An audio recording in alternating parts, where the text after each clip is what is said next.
Uma dúvida que eu tenho o Dalai Lama é visto como uma liderança dentro do budismo por algumas vertentes.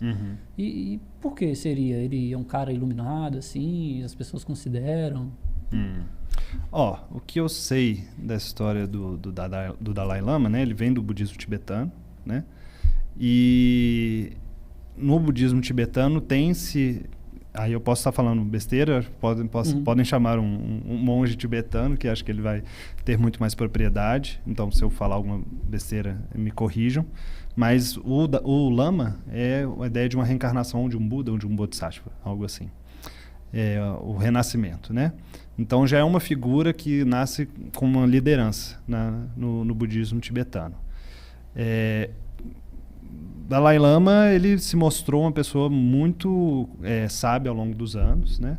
Ele também se colocou politicamente muito forte, né, na questão da China, do Tibete, e isso deu muito destaque para ele também, né, na mídia e tudo mais, por conta dessa questão política. Mas ele não é um papa do budismo, né? Muita gente vê dessa forma, né? Exatamente, como se fosse... todos os budistas reconhecem ele como a figura central, né?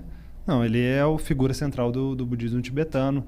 No Zen a gente tem o Zenji, né? Que é como a gente pode falar, que é o Papa lá no Japão, né?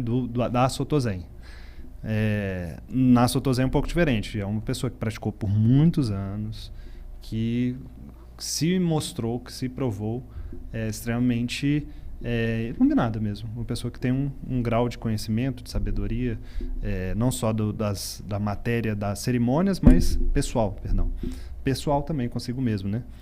De iluminação mesmo. Então, hoje é um senhorzinho, acho que de 90 anos. Tá bem velho. Fez o prefácio do livro do Mokugen. Do Mokugen Roshi. Ele deu o livro de presente pra gente. Tá lá. É muito bacana, E existe algum Buda vivo hoje que vocês reconhecem como tal? Com certeza. Eu não sei, mas existem.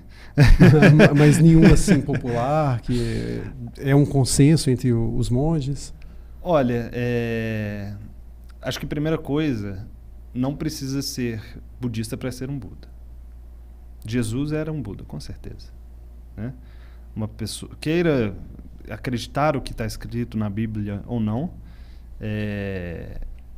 ele é uma figura histórica que existiu, ponto final, né? Acho que historicamente na academia não se discute se Jesus não existiu, né? E ele era uma pessoa iluminada. Então a gente tem muitas pessoas iluminadas no mundo, muitas que estão aí. Pode ter gente que mora na rua, pode ter gente que vive em palácios, né?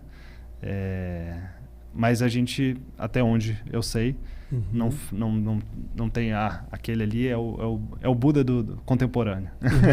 E legal isso que você falou. Eu nunca tinha olhado por essa perspectiva de que Jesus é um Buda. Interessante. Nunca parei para pensar nisso. E sobre ser uma pessoa iluminada, existe um conjunto de virtudes que essa pessoa tem que deter para ser considerada alguém como tal? O que você diria? Disse que quando as pessoas viam o Buda, já se percebia que ele era uma pessoa iluminada, né? Ele não precisava falar nada. Ele tinha a atenção correta, a fala correta, a prática correta, a ação correta, né? Correta no sentido de que ele agia da melhor maneira para libertar as pessoas do sofrimento, né? Então ele tinha uma presença. Eu acho que não tem como a gente falar checklist Buda, né? 1, tem o olhinho puxado, 2. Até se tem essa história, né? O Buda ele nasce com 32 marcas, acho que são 32, de nascença, mas isso é muito daquela época, né? Acho que hoje a gente reconhece uma pessoa iluminada no contato mesmo, no dia a dia. Vão ter pessoas que vão estar... O que você vê? Ele fala assim, isso eu aqui acho que eu já vi algumas pessoas assim. Acho que é mais por aí, sabe? Não é o conluio dos monges budistas fazendo a regra, sabe? O cara nasceu num palácio, eu falo palhaço. Num palácio cheio de riqueza, abandonou tudo para buscar a iluminação, conseguiu, tinha muito conhecimento também. A parte de se tornar iluminado deve ter trazido muito conhecimento para ele também. Passou muito conhecimento para a galera, tinha muitos seguidores, muito foda. Escreveu vários pergaminhos, né, que ficou para a galera, mas morreu de caganeira. Morreu de caganeira. Essa história procede? Procede. Buda era uma pessoa normal, como nós, né? Então, a gente, às vezes, né, me pergunta, ele não era filho de Deus? Era, claro que era. Você também é. Eu também sou, né? Todos nós somos filhos de Deus.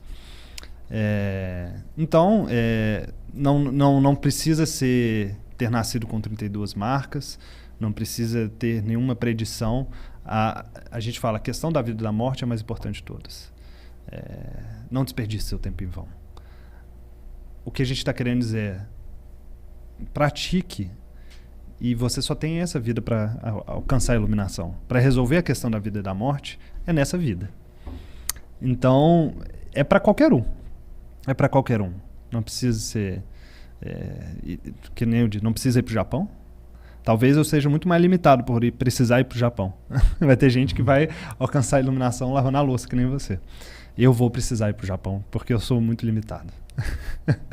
Então, não precisa ser budista. Qualquer um, a prática é uma prática que se adequa a qualquer experiência, né? Mas, com certeza, acho que existe um consenso para nós. Se é uma pessoa que causa o mal, causa o sofrimento ao próximo, que não tem atenção nas suas ações de forma que isso esteja gerando sofrimento no mundo, não tem como essa pessoa ser iluminada. Então a gente pratica nessa direção.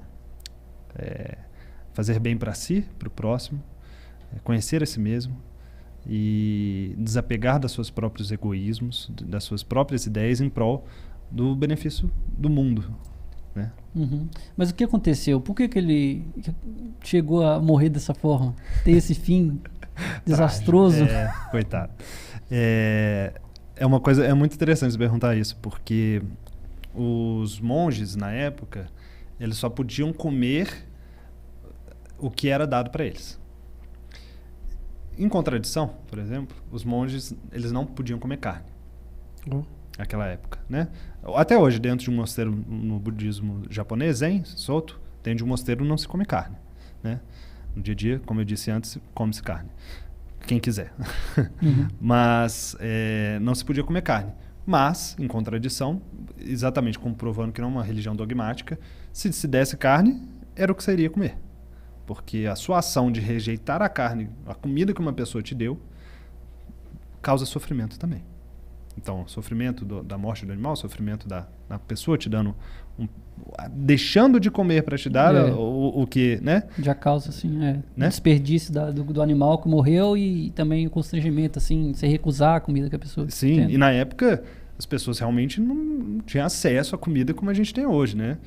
Se tinha o que comer ou não, dependendo. Entendo. Então, se a pessoa abria mão do que... Às vezes podia abrir mão do que comer naquele dia para dar para um monte, né? Enfim. E aí o Shakyamuni Buda recebe uma carne estragada. E ele come mesmo assim. E diz, né?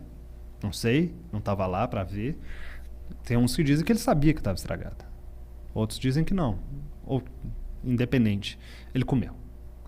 E isso, ele tinha 80 anos, né? Ele atinge a iluminação aos 36, se eu não me engano. E aí ele continua ensinando até os 80 anos.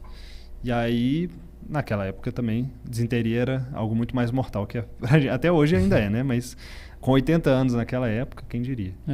Então, foi como humano, né?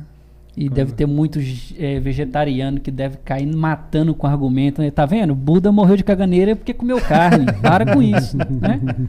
Podia ser um vegetal estragado também. Podia ser. Podia ser. Podia ser uma cenoura estragada. Pode. Vamos falar que é uma cenoura estragada? Só para agradar os vegetarianos.